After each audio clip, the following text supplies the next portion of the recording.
উফ, চান করে বেরিয়েও আবার ঘেমে গেলাম। Welcome to my mini blog. আজ জামাই ষষ্ঠী, যা গরম পড়েছে জামাইগুলো ঘাম মুজবে আর খাবেন। চলুন রেডি হই। এটা পরবো আজকে।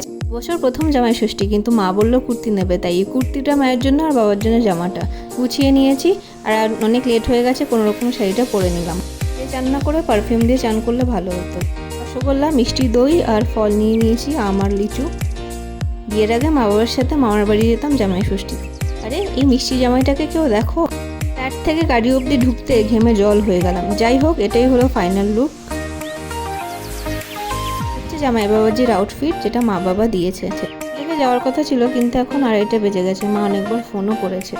দেখি মা সব সাজিয়ে রেখেছে। 5 রকম ভাজা, পটল চিংড়ি, চিতল, কাতলা রেজালা, সর্ষে ইলিশ, মাটন, কচুর শাক, চাটনি, মিষ্টি আর ফল।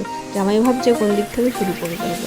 একটু শুলাম, তারপর বৃষ্টি হয়ে ঘুম ভাঙলো। যাই হোক, সারাদিন পর দিনের শেষটা কিন্তু ভালোই হলো।